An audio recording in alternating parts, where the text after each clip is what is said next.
말씀 보겠습니다. 오늘 말씀은 고린도전서 15장 12절부터 19절까지 말씀입니다. 고린도전서 15장 12절부터 19절까지 말씀 같이 보겠습니다.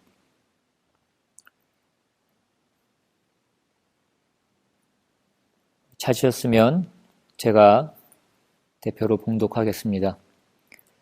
그리스도께서 죽은 자 가운데서 다시 살아나셨다 전파되었거늘 너희 중에서 어떤 사람들은 어찌하여 죽은 자 가운데서 부활이 없다 하느냐. 만일 죽은 자의 부활이 없으면 그리스도도 다시 살아나지 못하셨으리라. 그리스도께서 만일 다시 살아나지 못하셨으면 우리가 전파하는 것도 헛것이요 또 너희 믿음도 헛것이며 또 우리가 하나님의 거짓 증인으로 발견되리니 우리가 하나님이 그리스도를 다시 살리셨다고 증언하였음이라. 만일 죽은 자가 다시 살아나는 일이 없으면 하나님이 그리스도를 다시 살리지 아니하셨으리라. 만일 죽은 자가 다시 살아나는 일이 없으면 그리스도도 다시 살아나신 일이 없었을 터이요. 그리스도께서 다시 살아나신 일이 없으면 너희의 믿음도 헛되고 너희가 여전히 죄 가운데 있을 것이요. 또한 그리스도 안에서 잠자는 자도 망하였으리니 만일 그리스도 안에서 우리가 바라는 것이 다만 이 세상의 삶뿐이면 모든 사람 가운데 우리가 더욱 불쌍한 자이리라. 아멘. 오늘은 우리가 부활절로 지키는 날입니다. 예수님이 우리 죄를 지시고 십자가에 못 박혀 돌아가시고 사흘 만에 부활하심을 기념하는 날입니다. 오늘 우리는 이 부활절을 맞이하여서 기독교의 중요한 그 신앙의 핵심 내용 중에 하나인 이 부활 신앙에 대해서 같이 살펴보기를 원합니다.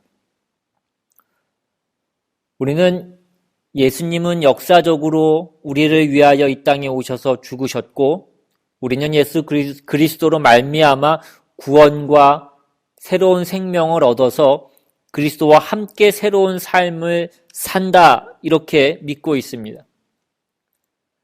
그러나 이 부활 생명이라는 것이 단순히 이 세상에서의 삶을 살다가 죽으면 영원한 생명을 다시 얻는다거나 우리의 죽음이 죽음으로 끝나지 않고 영원히 사는 생명으로 이어질 것이라는 어떤 그런 간단한 내용만을 말하는 것은 아닙니다.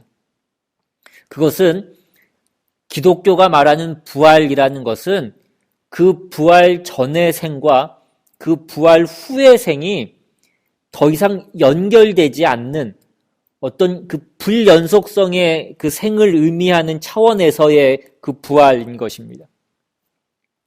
그러니까 부활 전의 생명은 죽은 생명이었고 부활 후의 생명이 참다운 생명이라 하는 차원에서의 어떤 부활을 얘기하는 것입니다. 하나님을 모르고 하나님의 자녀답게 살지 못했던 죄와 사망의 삶에서 의와 진리와 거룩함으로 사는 삶으로의 변환을 우리가 부활이라고 하지, 다만 생명이 거듭되는 것, 우리가 그것만을 부활이라고 얘기하지 않습니다.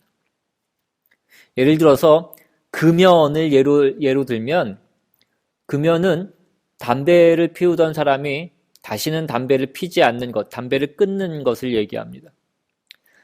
다들 이 담배 끊는 것이 굉장히 어렵다고들 그렇게 얘기합니다.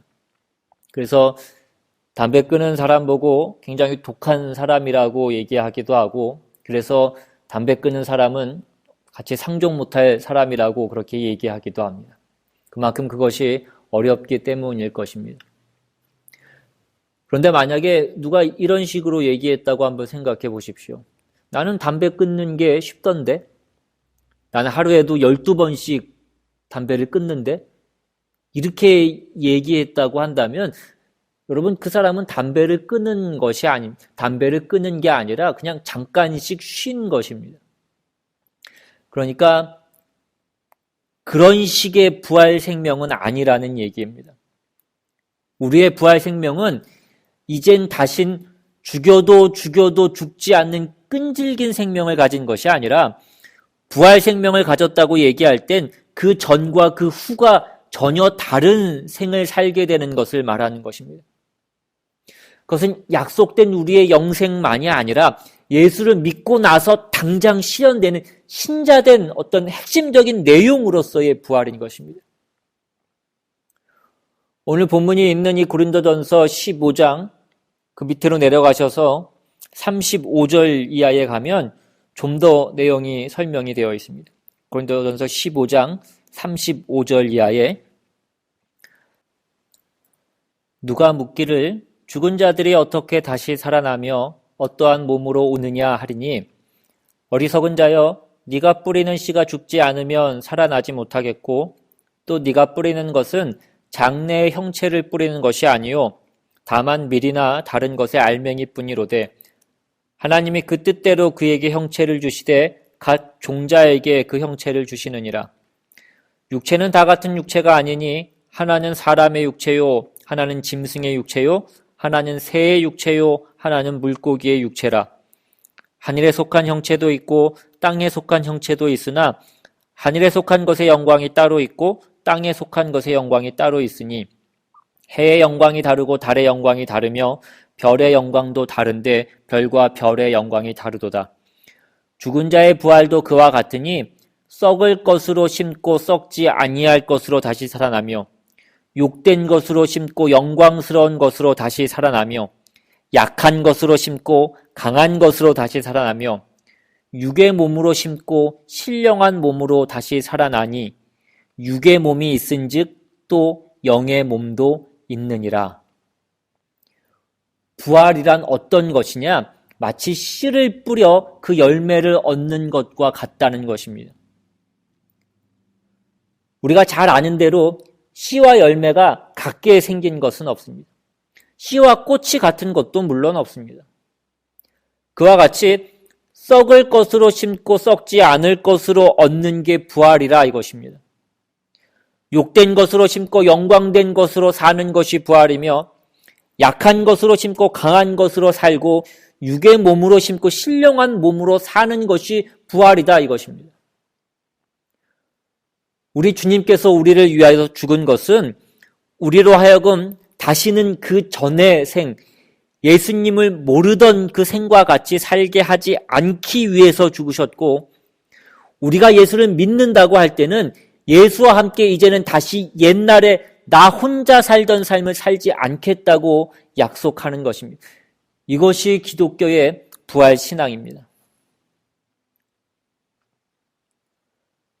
우리 로마서 6장으로 가셔서 이 사실을 다시 한번 확인하기를 원합니다. 로마서 6장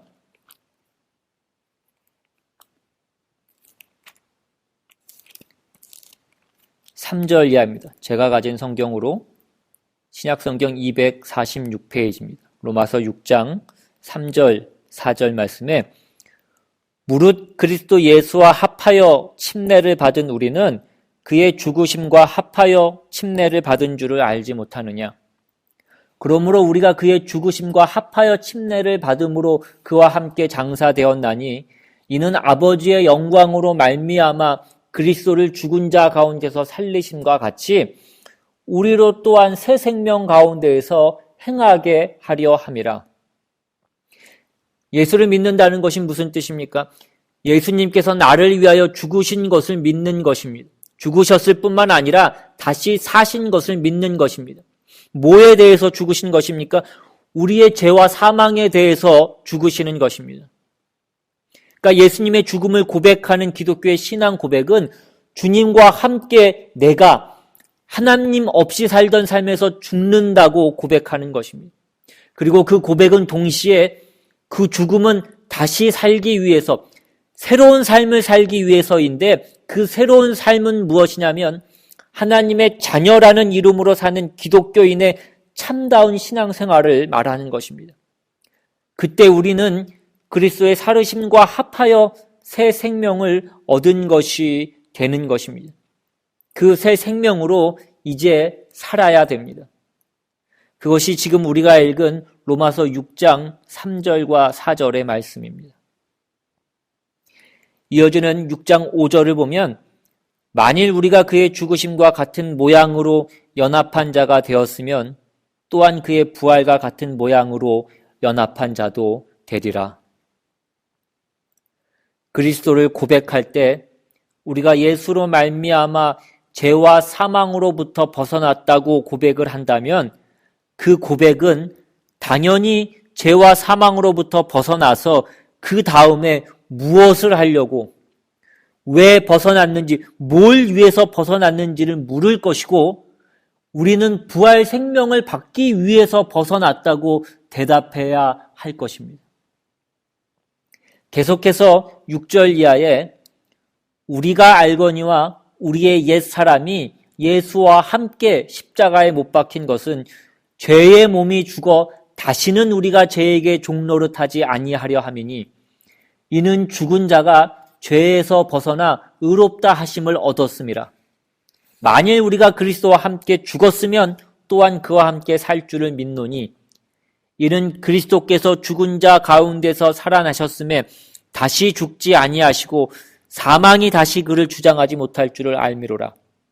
그가 죽으심은 죄에 대하여 단번에 죽으심이요 그가 살아계심은 하나님께 대하여 살아계심이니 이와 같이 너희도 너희 자신을 죄에 대하여는 죽은 자요 그리스도 예수 안에서 하나님께 대하여는 살아있는 자로 여길지어다.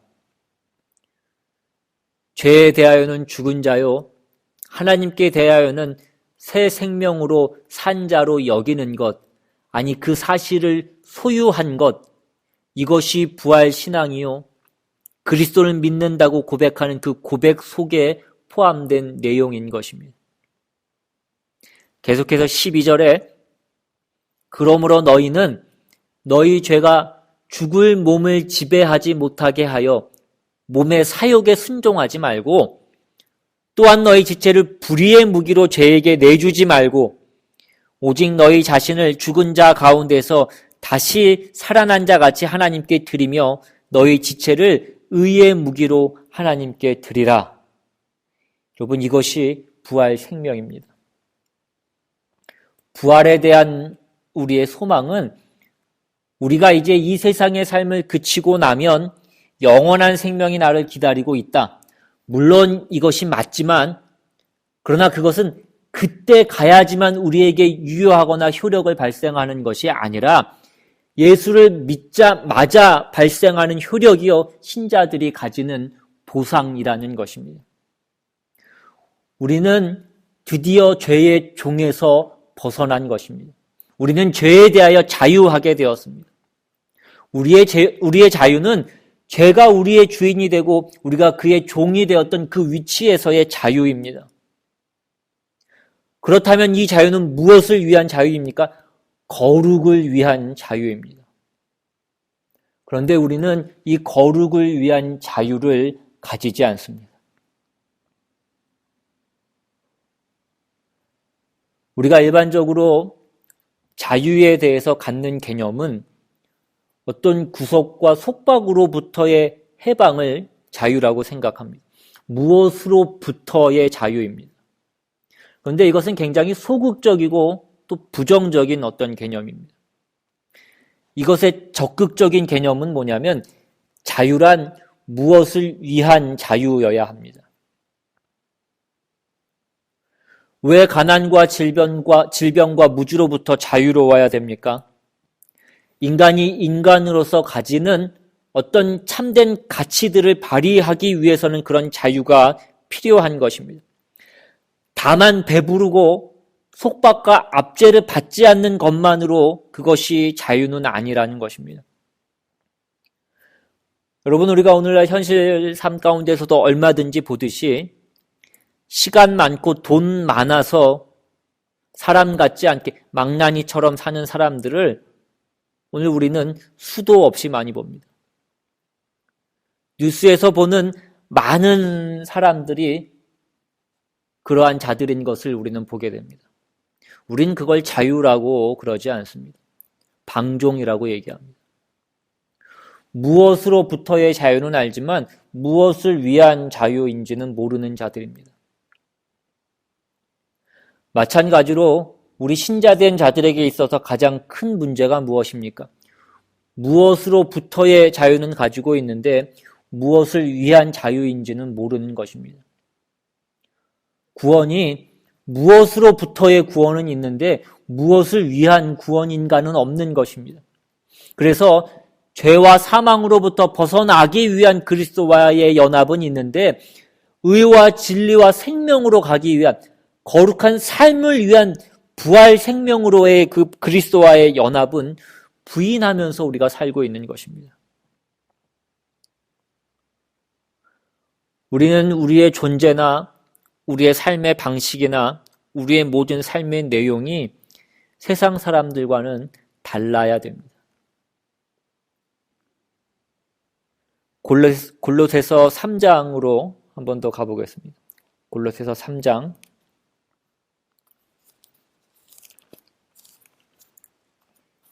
신약성경 327페이지입니다. 골로새서 3장 1절 이하부터 보시면 성경은 어느 곳에서나 이러한 요구를 하고 있습니다. 1절부터 그러므로 너희가 그리스도와 함께 다시 살리심을 받았으면 위의 것을 찾으라. 거기는 그리스도께서 하나님 우편에 앉아 계시느니라. 위의 것을 생각하고 땅의 것을 생각하지 말라. 이는 너희가 죽었고 너희 생명이 그리스도와 함께 하나님 안에 감추어졌음이라. 우리 생명이신 그리스도께서 나타나실 그때에 너희도 그와 함께 영광 중에 나타나리라. 부활 생명의 싸움은 위의 것을 찾는 싸움입니다. 구체적으로 이러한 것들입니다. 이어지는 5절에 그러므로 땅에 있는 지체를 죽이라. 곧 음란과 부정과 사욕과 악한 정욕과 탐심이니 탐심은 우상 숭배니라. 여러분, 탐심을 죽이십시오. 탐심은 우상 숭배라고 말씀합니다. 탐심이 왜 우상 숭배냐면 자기가 하고 싶은 것을 하기 위해서 모든 방법을 동원하는 것을 탐심이라고 합니다. 그때는 신마저도 수단이지 우리의 경배할 대상은 되지 않기 때문에 그렇습니다. 결국 우상이라는 것이 무엇입니까? 자기가 원하는 것을 해주는 힘, 그것이 우상인 것입니다. 여러분, 우리가 믿고 경배하는 우리 하나님은 우리의 수단입니까? 아닙니다. 하나님은 우리의 주인이십니다. 하나님은 창조주시고 섭리자시고 심판자시고 그로부터만 모든 거룩한 것이 나오기 때문에 우린 그에게 엎드려 경배하며 의존하는 것입니다. 우리는 우리가 계획을 세우고 목표를 정하고 그리고 방법과 수단으로만 우리의 하나님을 동원하지 않습니다. 만일 그렇게 한다면 우리는 하나님을 우상화하는 것입니다. 계속해서 골로새서 3장 6절 이것들로 말미암아 하나님의 진노가 임하느니라. 너희도 전에 그 가운데 살 때에는 그 가운데에서 행하였으나 이제는 너희가 이 모든 것을 벗어버리라. 곧 분함과 노여움과 악의와 비방과 너희 입에 부끄러운 말이라. 그러니까 우리가 예수 믿고 부활 생명에 들어가면 우리는 이러한 더러운 것으로부터 스스로 구별해야 하는 것입니다.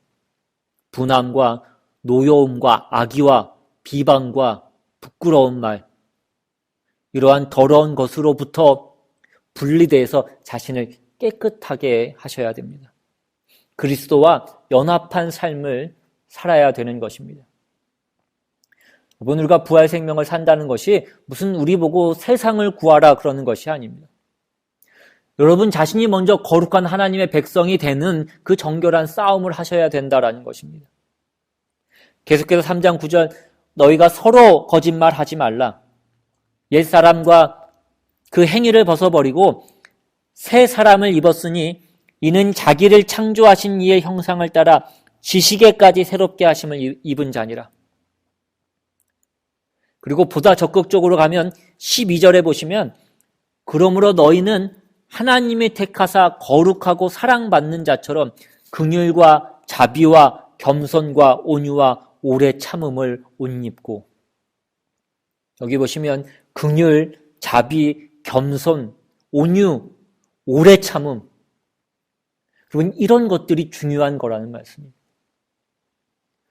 여러분, 우린 이런 것들을 어디다 써서 갖고 다니실 필요가 있습니다. 잘 보이는 곳에 써서 붙여놓으십시오. 냉장고에 포스트잇 같은 것으로 써서 붙여놓으실 수 있기를 바랍니다. 멋지게 쓰실 필요 없고 괜히 액자에 멋있게 써서 액자를 만들어서 걸어놓으려고 하지 마십시오. 우리는 멋있게 하려고 하다가 우리의 인생이 다 가는 것입니다. 여러분, 내용이 중요합니다. 여러분, 교회도 마찬가지입니다. 교회도 내용이 중요하지 겉으로 보여지는 무엇이 중요한 것이 아니에요.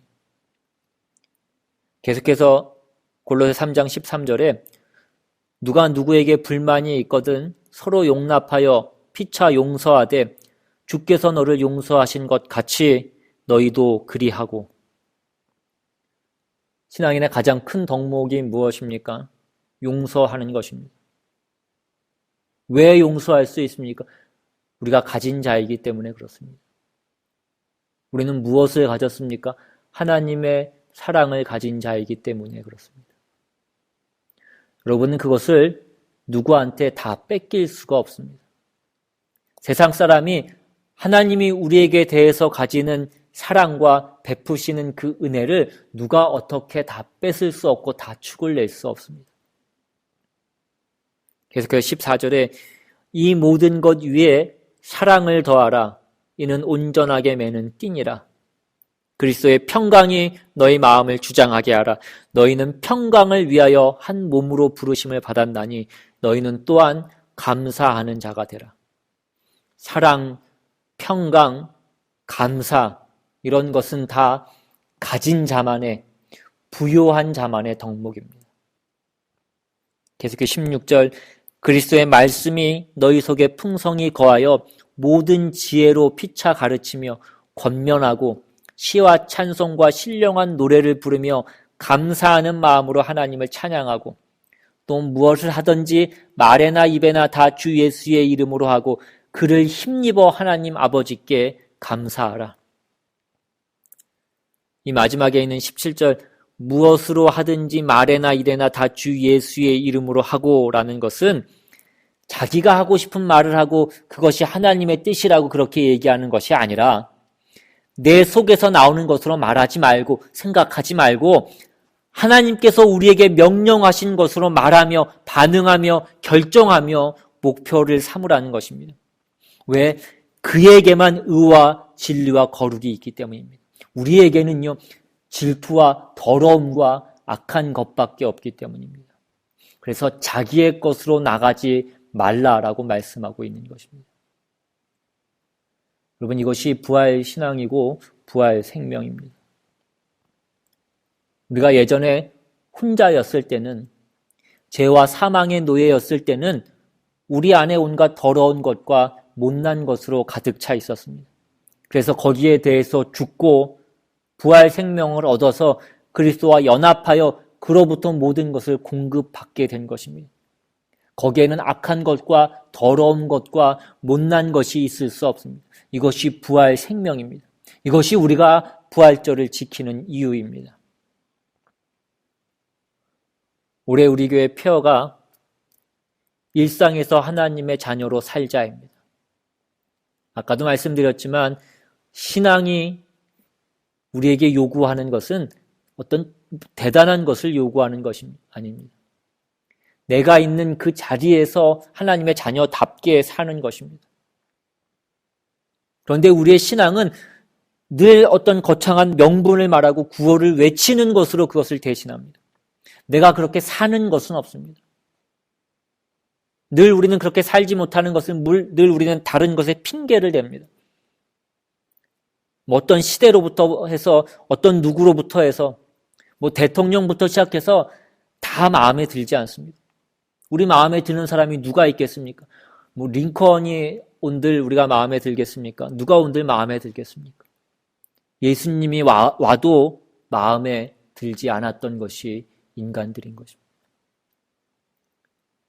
그러니까 우리는 우리가 해야 되는 그 책임을 자꾸 그런 대로 핑계를 돌려서는 안 된다라는 것입니다.